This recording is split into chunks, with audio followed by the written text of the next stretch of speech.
Hey guys, U-Rounder here, and I'm just turning down the volume a little bit because I just heard a beep and it was loud. And I'm going to be playing some regular speed tables, only two of them. We'll go for 25 or 30 minutes. We're going to play some 100 No Limit over on Ignition Poker and see what we can do. We have our card catcher running. We've got our, we'll have a HUD up in a minute here. But yeah, I was getting kind of irritated with playing zone all the time. And it is later, it's 7 p.m., so there's more games going. I just happened to see a couple decent-looking 100 no-limit games and figured I'd hop on just two tables. Next time I might try to do 4 tables of 50 NL, but these games were available, and I wanted to get a video up today. It is Monday, and I hadn't put a video up yet, so here we go. And I am going to pull up my Flopzilla. I am working. I did get through a bunch of Flopzilla ranges with Poker Snowy, and like the more I dig into it, the more ranges I want. Just to have as reference and to be able to go to and kind of start memorizing. 9-10 here in the small blind. I'm okay with just completing. This guy's only got $42 behind. We get the 8-9-10, so we do have a gut shot. And no backdoor flush draw is possible. So I'm thinking either a lead out here or a check raise is probably best. And because it's 3 players, I think a lead might be best. So what I'll do, if it checks through, I might lead the turn, depending on the card. But I'm just going to go ahead and fold. We're out of position, right? We're not really in great shape. We'll go ahead and reload, though. So yeah, I had a few really good days of poker. Everything was going right, and then I had like 1 to 2 sessions where I ended up losing like $300, which it's not the end of the world. The money is certainly not the biggest issue, but I was feeling very, very confident and then hit a little bit of a rough patch. So what I have... I just sort of slowed down for a little bit. I had my son over the weekend, so I wasn't going to play over the weekend anyway. But we're getting back into it now, and let's go ahead and isolate this guy. Queen Jack is good enough to isolate here, I think, especially since from everything we can tell, player 4 on table 1 is not a thinking player, right? Like, he's not... You know, he's played... Even we haven't seen anything, but he's played 2 out of 3 hands. He's not raising, so... You know, all we know is that he's just not really thinking about poker the way he probably should be. And now what I want to do is try to exploit him a little bit by betting like 2.5. Again, a player like this is just going to say, did I hit it or did I not hit it? And then he's most likely going to fold. And we're obviously representing that very well. So I would essentially bet in that spot 100% with any 2 cards. And I would bet that $2.50. I think that's the right size. Hopefully that reasoning makes sense. We've got, you know, I mean, I could kind of talk about it over and over again, which I might do since we don't have a ton of action going. But when you have somebody who has a very wide range, you represent the board very strongly. You bet very small very often, and you put them in a really crappy spot. What are they going to do? They can call down. Well, you're going to be good most of the time, right? Like, I mean, a lot of time, maybe not most of the time, but you are going to have a strong hand a significant amount of the time.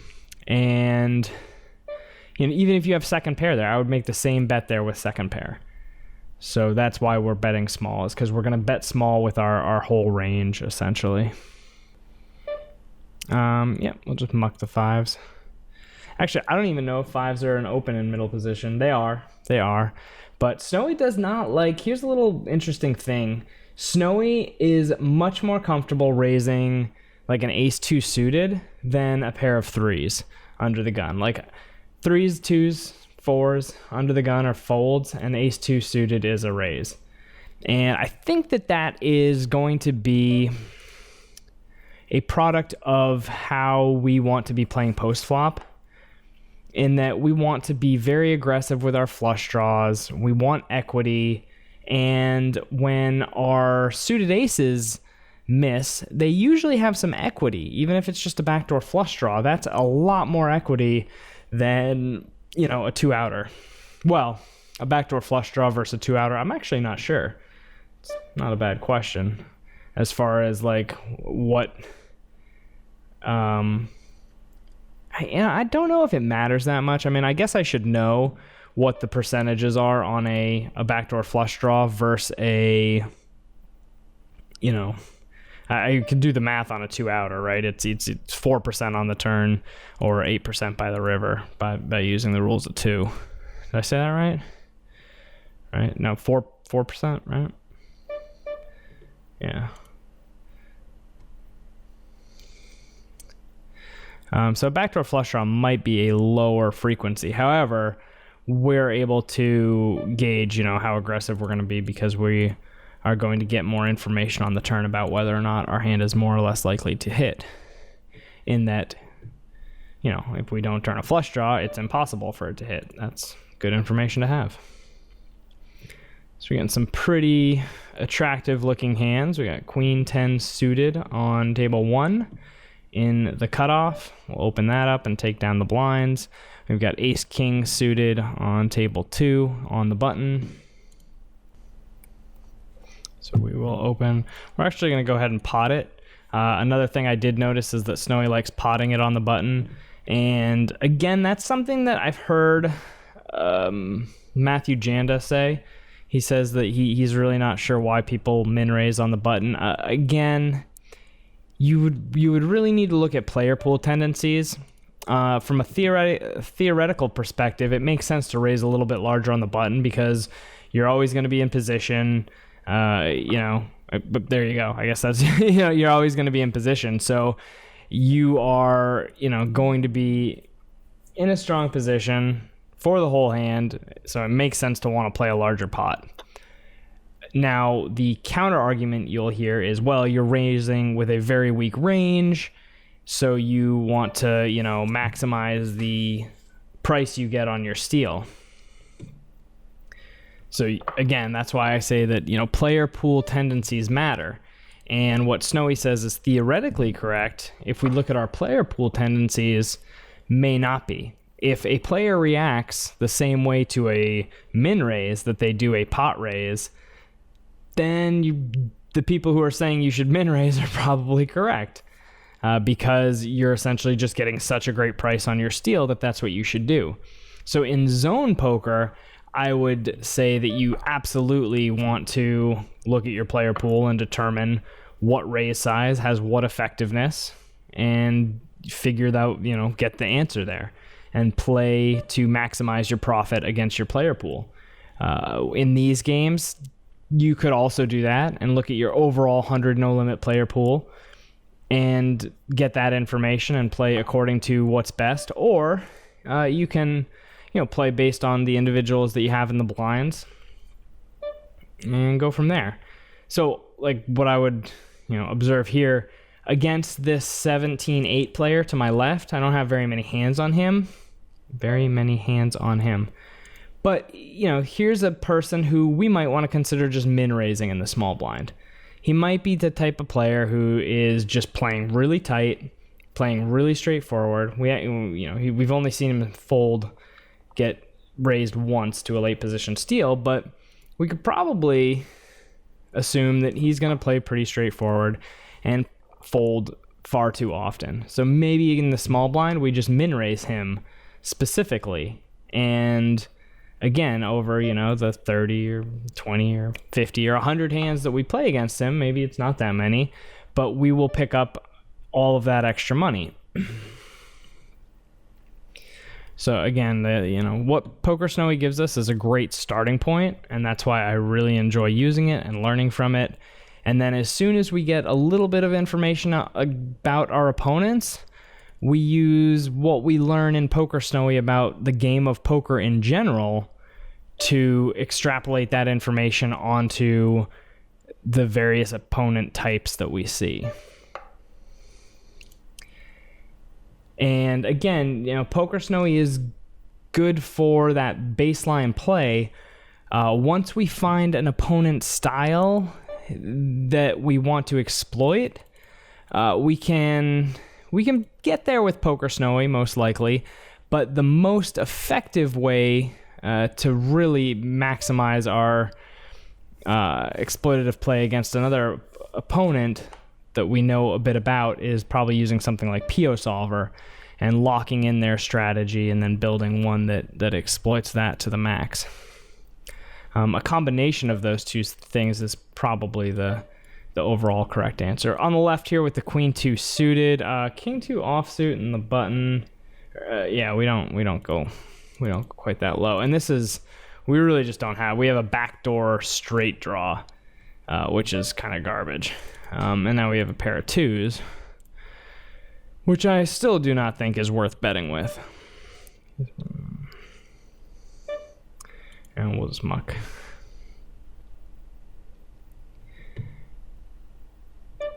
I actually feel pretty good right now. I was actually going out driving, and I sat in my car for 40 minutes and didn't get a single ride. So anybody that lives in a city, or maybe even if you don't, like Portland, Maine has Lyft, and that's like a relatively small city.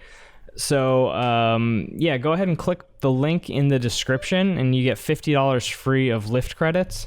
And that's Lyft is similar to Uber. So go ahead, sign up, use my link, and you'll get $50 free. That's what I'm doing when I'm not playing poker and writing for Poker Snowy and doing other sort of odd jobs, is driving for Lyft. We will go ahead and pot this up. Now we have two players that are not completely deep stacked, but that's fine. A pot raise is just pretty standard and normal looking. We get a call from this $34 stack. We get a call from this other stack. We get pretty much the best non-queen flop we could hope for. And now we need to talk about bet size. I don't think checking back here is ever really correct. Maybe, I don't know, maybe you mix it in sometimes, but I think half pot here is fine. We've got, it's going to be very easy to get in and by the river. I don't think we need to bet massive here. And so this guy's got $68 left. A half pot bet is fine, I think. Yeah, I guess, half pot here, and then it's a pretty easy shove. 18 is going to be 36, so we're going to have 60, $70 in the pot, and he's going to have like 50 behind, so that's fine. What we would like, this $18 bet's kind of nice because he can take a flush draw and shove with it, and we can snap that off, obviously. Now, this weird min raise, I don't really know anything about. If he has a set, he has a set. Like, that sucks, but we're not going away with our queens. Wow, so he min raise folds. So that's like, there's really no, sorry. I'm doing that thing where I talk and say nothing because I don't know what to say. And I'm trying not to do that as much.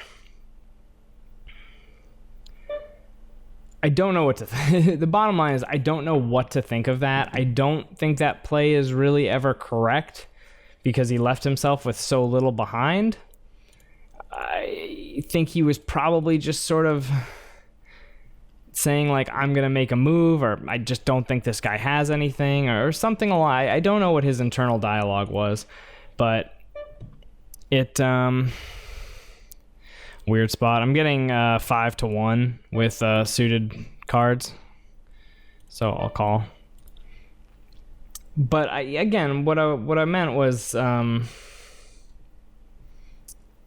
obviously no idea what he had. And I don't think there was anything that he could have done that with where that was like a good play. And the guy left the table. The reason I'm trying to figure this out is I want to say what we can learn about this guy as a player from that play, right? On Ignition, you want to try and draw whatever conclusions you can out of as few hands as possible. We don't have that many hands to figure out what our opponents are doing, and their stats tell a little bit of a story, but if we actually pay attention to their actions, what hands they show up with, we can sometimes get a much better idea of what they're doing and therefore play even more exploitatively against them and, pretty much take their money even faster, right? Because it's a race for the fish's money. it's a race for anybody who is not a winning player, right? I mean, it's a race for everybody's money because the rake's taking it pretty quickly. And, you know, let me know what you guys think. Like, I don't think there's much to really learn other than like, this guy doesn't really know what he's doing. But if he had rebought and bought up to $100 and we had seen him do that, we want to be able to take that information and learn from it so that we can play even better against him in the future. And I guess what I'm saying is that I don't know how I would change my play or how I would interpret his play in the future, other than the fact that he can bluff raise, right? Like, that's, I guess, a good thing to know. To just say, oh, this guy's capable of bluff raising. I mean, at least we know that. So, yeah. I mean, that we can draw that conclusion, but that's pretty thin.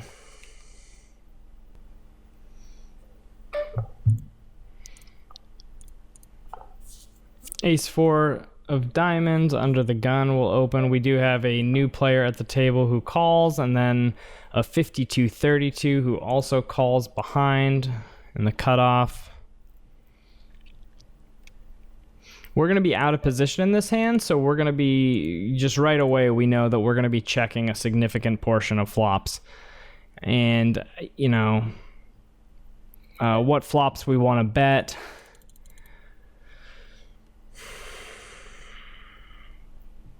Well, we can bet here, and this player 6, looks very aggressive. I obviously don't have any problem getting it all in here. So maybe this is a spot where we want to bet, like, this quarter pot bet fairly often. I don't know if that's correct. That's a good card. It's hard to want to bet. It's hard to bet quarter pot again, right? However, we have the diamond outs. So let's say this is a $20 pot. We would bet like 5. I think that's fine. But yeah, I mean, we've got the redraw. We're out of position, so I don't think we want to go too crazy. Now the 4-7 has us beat, if anybody was rocking that. And you know, what do we do here? Do we check? I don't know if we check. I mean, we block the diamonds, right? So I don't think checking is correct. I think half pot's here, good here. We're blocking 2 diamonds, so I don't think checking is great because they're missed draws. You know, obviously we call here. If this guy has the you know, the full house, that sucks, but. And he turned the full house. So that's unfortunate. But there really isn't much we can do there. Now, one thing to point out is he did make a mistake there, right? I mean, he obviously should be... so I must have opened, and then these guys both called. I'm just going to go ahead and bet...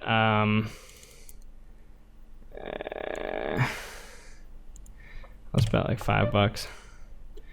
I guess that's a bad, weird bet size because some people would be like, oh, the 5. Like, that's a subliminal message. So he left some money behind, and he should have just gone all in. And this guy min raises, so we'll call. There, I don't think there's any value in. We have position. I don't think there's too much value there. And do we just pot it and get it all in? We don't allow him to make a mistake by calling with a flush draw if we do this. So I think we want to bet, like... I mean, there's just not that much money behind, so maybe like 14. Right? Let him like make a dumb mistake by calling with like a club draw. And I'm going to go for the rest of the money. If he hit a diamond and check back, you know, genius play, but otherwise I think we're okay.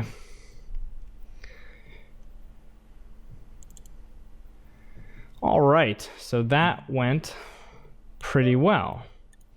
6s, we are in middle position with 6s. That is going to be an open. Let's see what he had.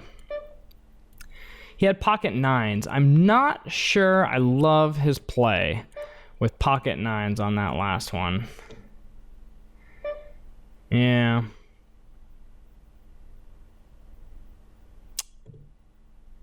pretty interesting.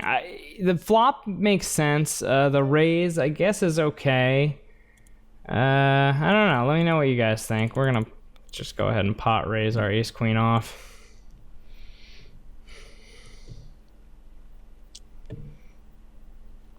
Yeah, I mean, I think he got himself into a little bit of trouble there with the nines. I think he, by raising it and with the stack sizes and everything, he just got himself into an awkward spot.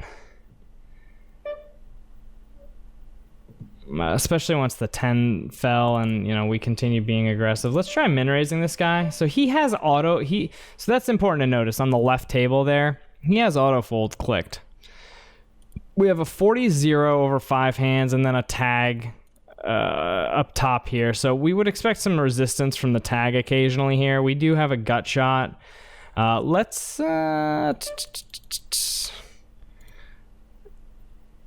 check. We've got ace high, right? We've got the nut no pair hand. And from a guy who's limping, we would expect him to play pretty straightforward. If he had a hand, he would probably bet. Player 1, we would expect to bet out here occasionally when we both go, when it goes check check. So I'm gonna put in a small raise because again, this is sort of just. I don't think there's anything technically fantastic about what I'm doing there. I'm essentially looking at the situation saying a 21-18 or whatever he is, 21-17, 23-17 type tag player. Once it goes check check, he's going to take a little stab at it and try to take the pot down. We've got a gut shot. We've got a overcard. And we have position on him, so let's throw in a kind of small raise and put some pressure on him to, we're folding out worse hands, but hold on, let me think for a second. So when we raise him there, let's pull the hand up real quick. I like having all this time to chat about the hands. So when we raise him on this turn, we're not folding out a lot of worse hands. Maybe a 10, right? Like a 10 folds, most likely, unless he's really kind of advanced, right? I think a 10 probably on, GTO terms should probably call. Maybe, sometimes, but maybe not. Probably not, actually. I have no idea. Depends on in a three-way pot, a check raise on the turn. No, a 10 should probably not call. So he's going to pretty much be folding out everything that's not a king. And so, yeah, we could be folding out some better hands, a pair of nines or something that he's like betting just to kind of try to protect. Most likely he's folding out air, but that's okay because we don't really want to call with ace high, and we have outs if he does have a king. So I don't know. I like the raise overall. I think it's fine. I don't think we're necessarily like folding him off of anything particularly strong, but I don't know. It worked.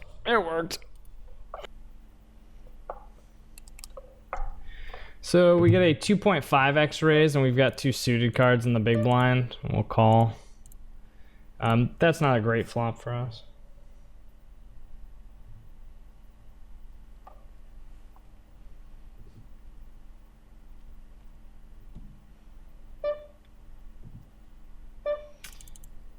Oh, we have a gut shot. I'm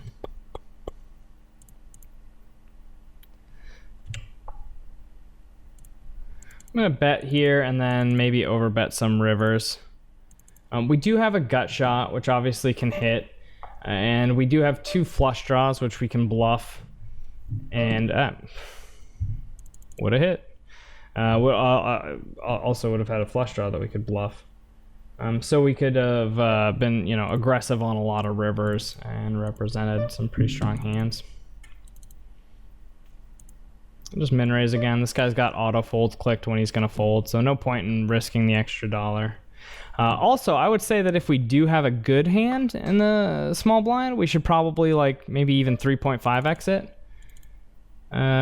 He may not even just may not even be paying any attention to the sizing, if he's got autofold clicked or not clicked. And if he doesn't have it clicked, he's probably looking at playing the hand. So if we have aces, maybe we want to make a little bigger and go on the assumption that he's, either going to call or not call, and the sizing might not matter. Now he goes ahead and throws in the first 3-bet we've ever seen in the game, and we have king 5 suited. So now, unfortunately, we made our pot size raise, so he's going to make a little extra money from our raise size, but I think that's fine.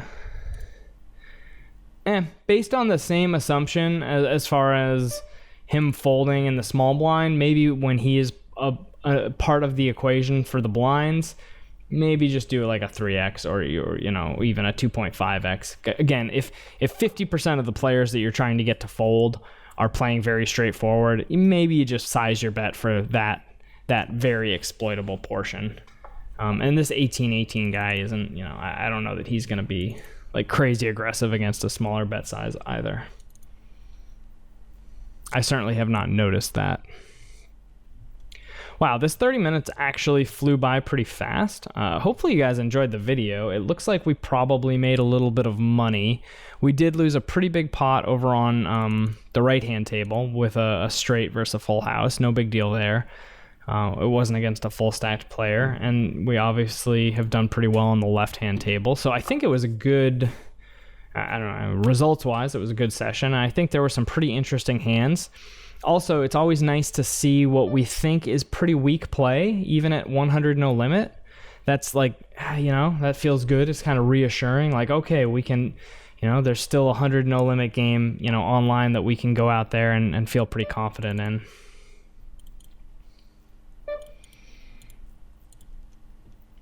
Which is good because I want to get up to 100 no limit, 200 no limit, and play these games and get enough bankroll in order to play at the new MGM National Harbor that is opening up here in DC, Maryland. It's in Maryland actually, and it's the MGM National Harbor that's opening, I think, December 6th or 8th. One of those 2 days is the grand opening.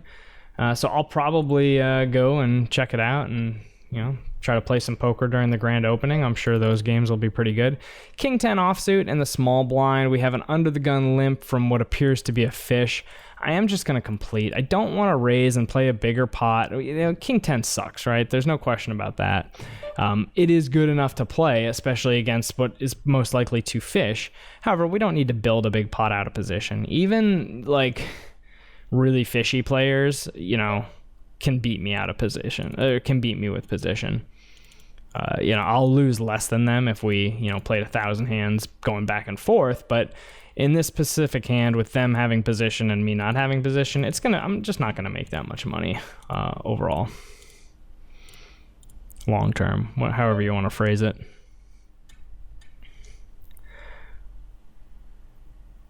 All right, well, I kind of want to keep, let's go for another 30 minutes. I'll cut this into 2 videos.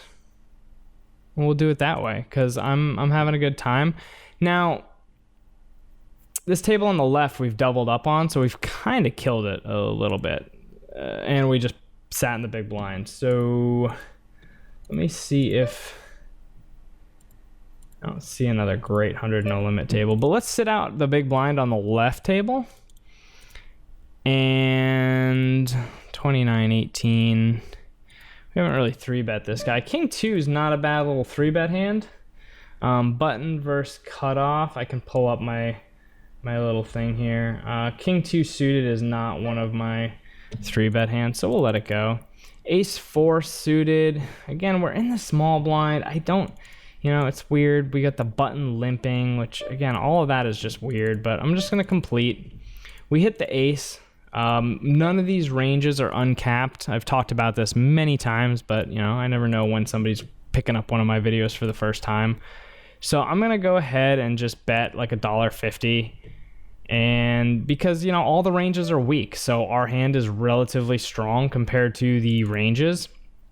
When we have a player that's playing, 30-10, then they might not really understand what's good and what's not. And Let's make another small bet. We're out of position, so like betting small is kind of nice because it keeps the pressure on it, and he does this like weird min raise thing. I'll call this, and then we'll probably be done on the river if he bets big. And the club gets there. That might slow him down. Probably not. He's probably going to bet like $10 or something, and we'll fold.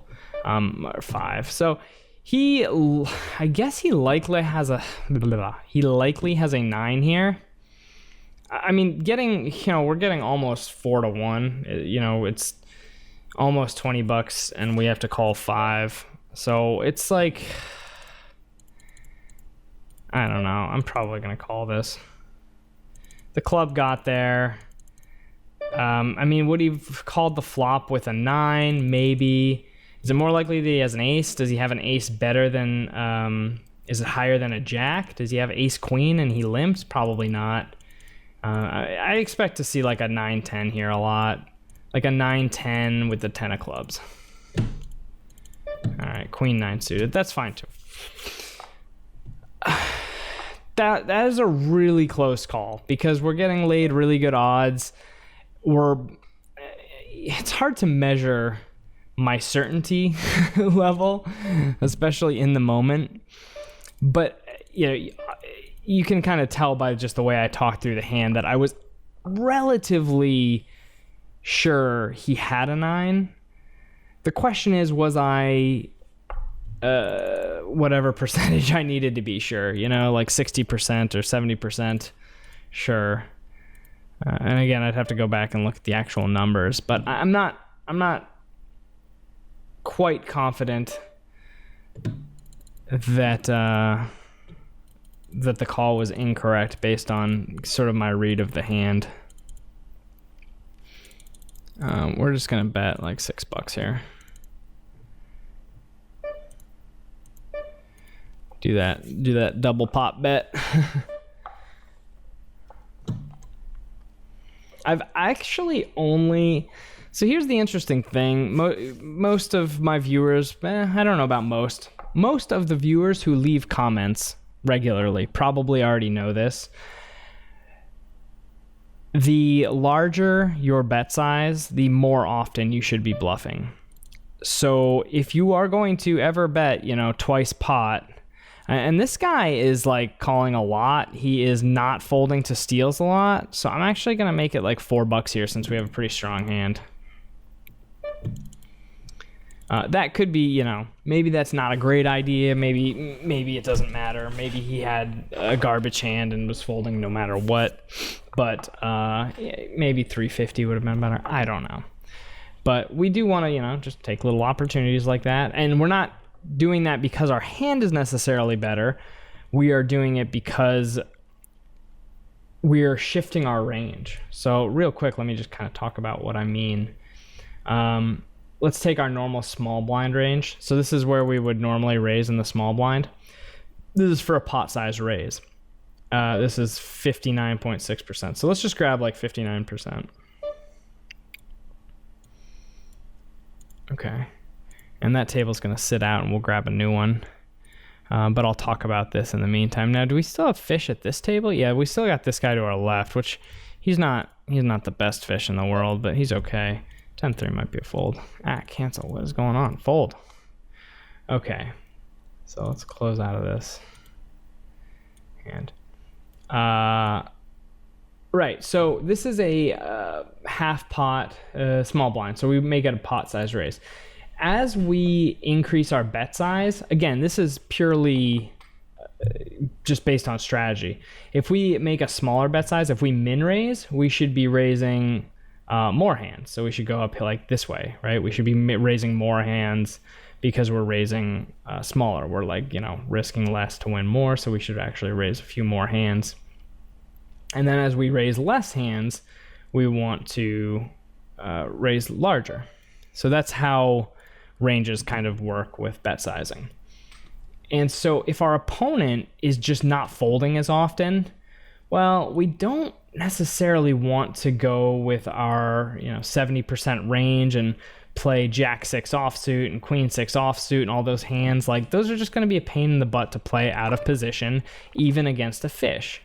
So what we most likely want to do is just shift our range a little bit this way. Not a ton, right? We go from like 68 or 69%, whatever it was, down to maybe 55% or something. That would be about as extreme as you'd want to go, I think. I don't know for sure. These are I'm purely speculating, but with some basis in theory. That we would maybe want to go down this way. I don't know if this is the exact thing. I might take some of these off and add some of these, right? Like that's kind of what we do. Play more suited cards. But, that's how we would shift our range, and then we would increase our bet size a little. So maybe instead of a pot raise, which is 3x, we go to 3.5x. Or if, this guy's really just not folding that much. If it was even worse, or maybe even against this guy, we'd pull it all the way back, to 45% or something. And we'd be like, all right, well, we're going to just tighten up our raise even more and make it 4x or something. So that's why I made that change. So 8-7 off is not a raise on the button. And I just wanted to explain sort of what the theory was. Why not? We'll open a new table with somebody. So this is going to be a fresh. We'll keep these guys on our right. And we'll start a new table. So this guy's a short stacker on ignition. That's fine. We can handle that, I think.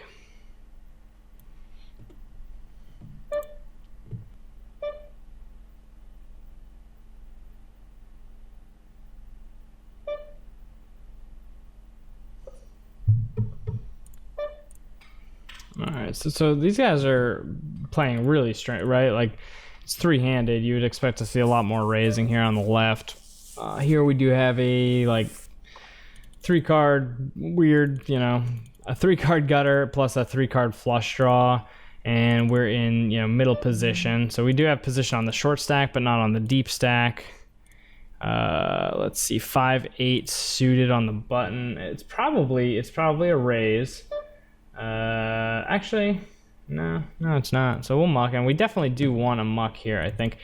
Here we've got the short stack bets. Yeah, we're going to just fold here. If that was a spade, we would probably raise. Or at the very least call, but more likely raise.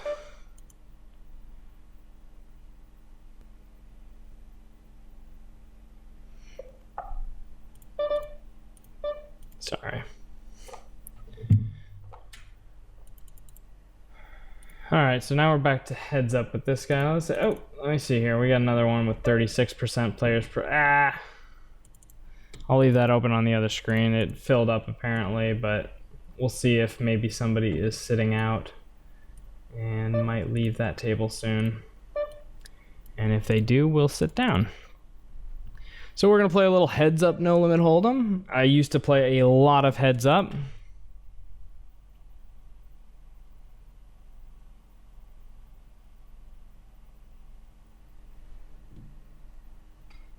Okay, well, I guess that guy didn't want to play heads up against us, which is, probably fair. I wouldn't want to play heads up against me either. Let's see here. Nope. No open seats there. And no open seats there. Darn it! I think we just missed one.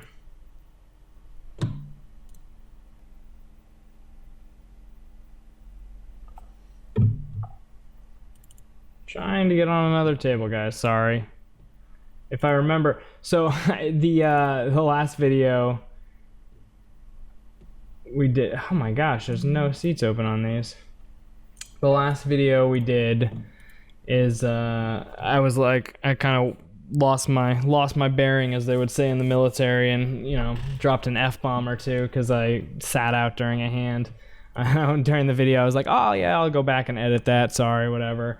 And that's like to remind myself to go back and edit it, and I just completely forgot.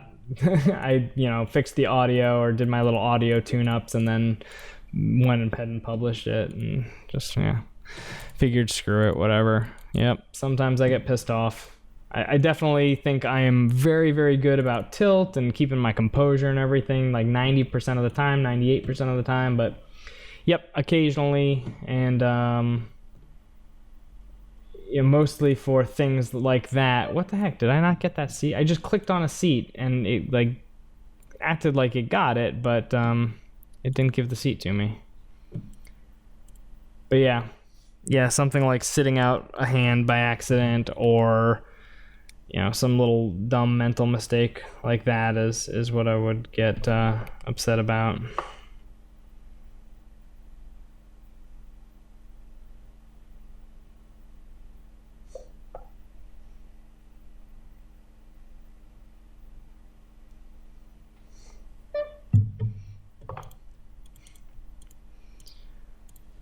So my point in saying that was that if I remember, which I will try to remember, I'll cut out some of the boring stuff here.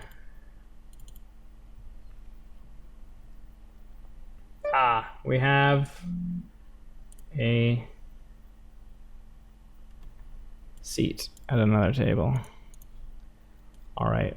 I'm going to assume this is when I will cut back into the action. So, hey guys, welcome back. Here we go. Finally got another. What the heck is going on? Why can't I get on a table?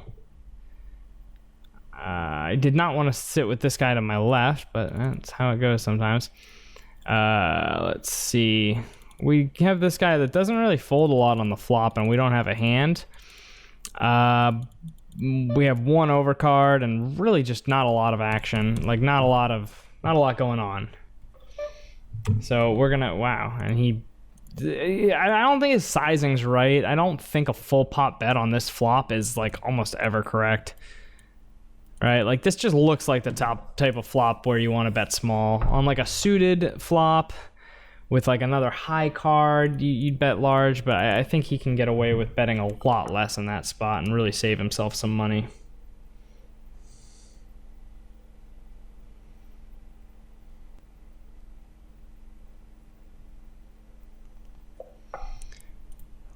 Look at this. We're playing 100 no limit, and we've got multiple limpers on like multiple hands. It's so great.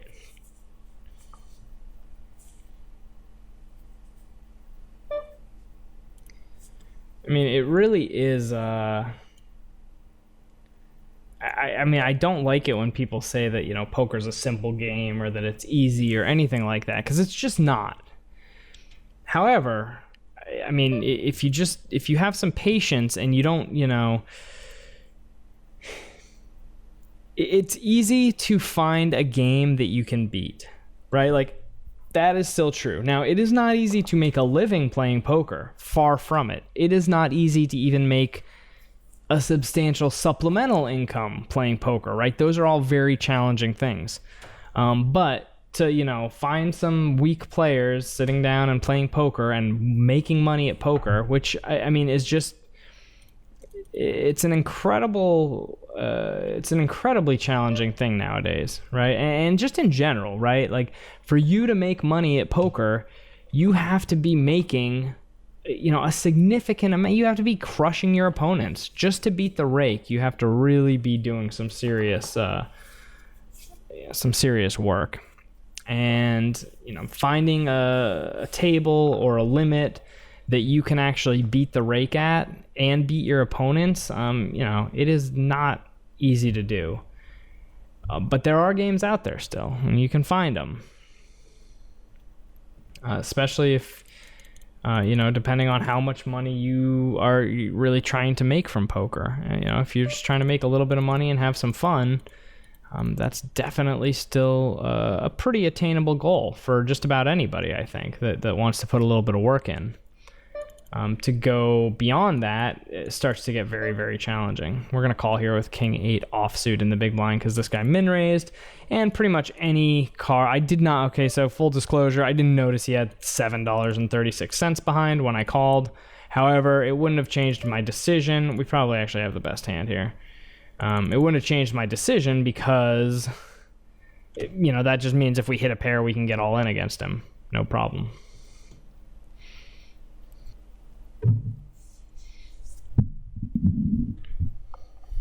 Damn, sorry. Slow. I'm gonna try to cut some of this out.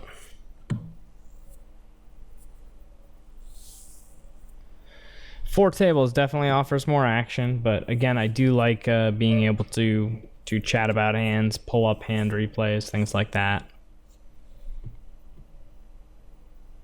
And I'm actually pretty happy with my commentary. I think most of my commentary for this video was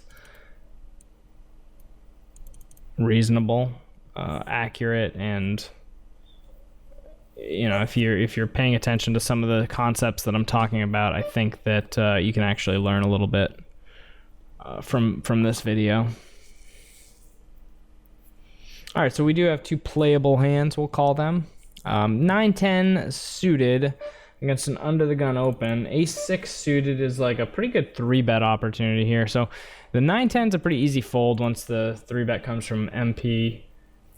Now against a button raise, right? Small blind versus the button. We can kind of look at our ranges, and we are going to want to go ahead and pot up with pretty much all of our suited aces against the button open. So that's a thing.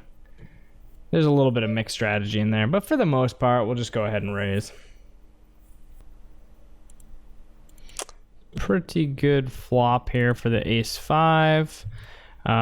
We can, so this is like a multi-way pot. So normally we would bet like big here. This is a good spot to bet big, but when it's a multi-way pot, you can kind of curb your betting a bit.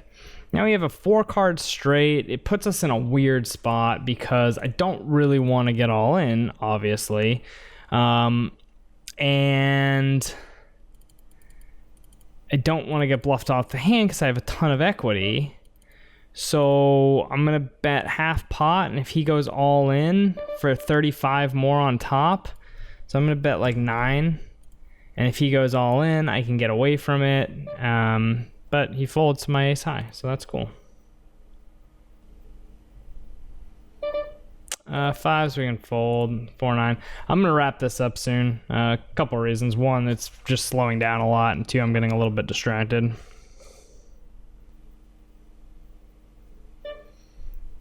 All right, we got Jack King here. Skipping through some hands, cutting out some of this dead air. Okay, we got Ace Jack. We've got 10 Jack. We are obviously going to we'll just do a little bit of a bigger 3-bet there. We'll go ahead and pot up the 10 Jack. All right, taking down some pots. That's cool. It's like free money. Don't even have to see a flop. Don't even have to pay any rake. Good stuff. All right, like I said, I'll go for an hour and 15 minutes, and then I'm going to really try to clean this video up a bit. Let me know if you guys like this kind of style. So what I'm going to try to do is just sort of, just cut out any sort of dead space, and hopefully that'll be a little bit more action-packed of a video. So let me know if you guys like that. Again, while I do have just a moment to mention it, if you guys enjoy my videos, go ahead and use the links in the description. Sign up for Lyft. Go ahead and sign up for that Poker Snowy trial, and then get yourself a subscription. All that stuff helps me. The more that I can essentially make from that stuff, the more time I can spend, making poker videos, putting together poker content, and trying to help you guys get better at poker, which is my ultimate goal, is to essentially become a poker coach who has, the ability to help some players learn and improve at poker. We're going to fold 8-10 suited. I've always wanted to sort of take a complete novice and see how long or how well I could teach them to be good at poker. I think I've tried to do it with a couple ex-girlfriends. Doesn't work. And, it has to be somebody that actually wants to learn. But that's always sort of been what I think is an interesting challenge, is trying to understand better what people need to understand to become good poker players. Let's see here. King Queen offsuit and small blind versus MP. It might actually just be a fold. Let's see. King Queen offsuit. It's just a fold. Really tight, right? That seems tight. Seems like we could 3-bet that. All right, pocket tens under the gun. We play that hand.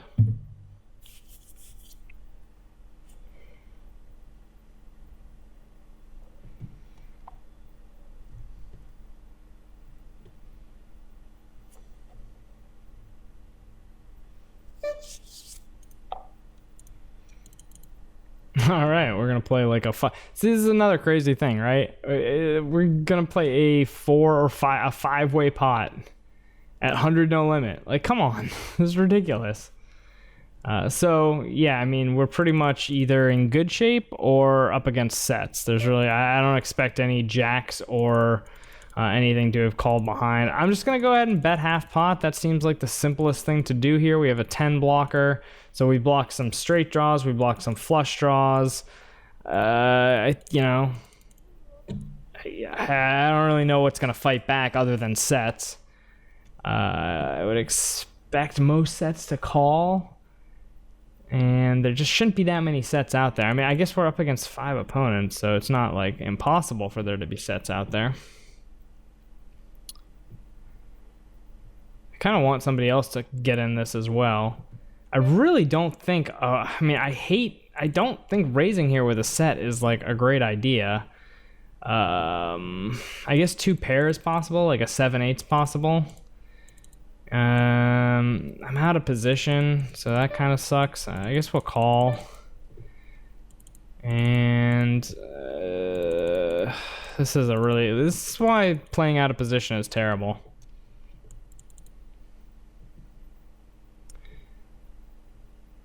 I'm gonna end up having to fold here, right? Like,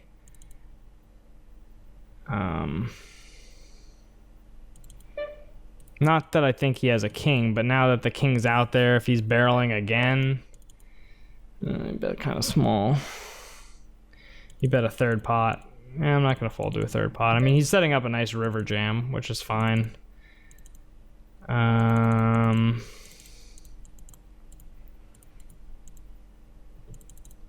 I mean, okay, he checks back. Wow, did I actually? Oh, wait, what happened? Oh, okay, he had the 2 pair. I was like, what happened? Okay, so that's unfortunate.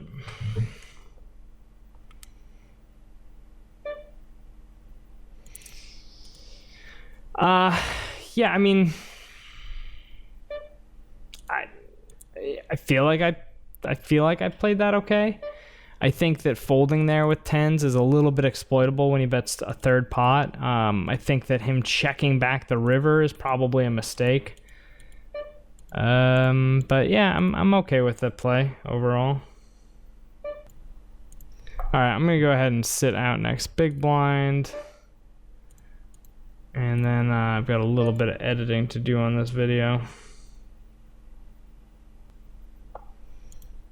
Okay, we got ace king versus a pretty tight player under the gun. I'm probably still gonna go ahead and 3-bet it, even though it's, you know.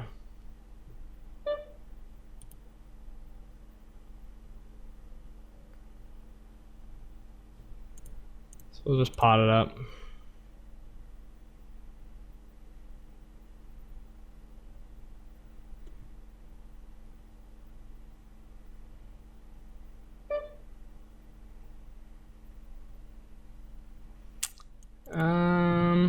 Let's see here.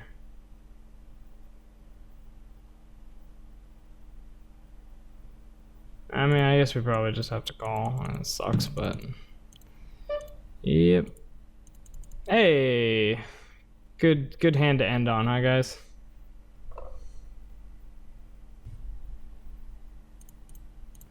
All right, ace 10 offsuit's gonna be the last hand.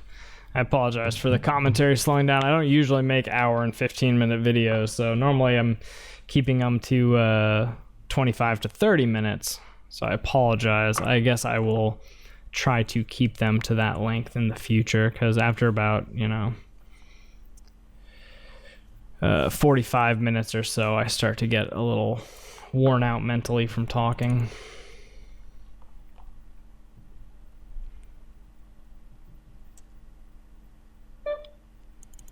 And even though I'm well, so I mean, again, these guys have super wide ranges. So, you know, we got a $9 pot here. Like, let's just bet like 225, right? I mean, we could probably just bet like 100% here, real small. And these guys have such wide dog crap ranges that we probably make a decent amount of money off of a bet like this. Now, this is like exploitable. Like, I don't think this is a correct bet. And, you know, it's going to bite us in the butt a little bit anyway. But I do think that if we look at, like, wow, these guys are just playing way too many hands. They've got super wide ranges.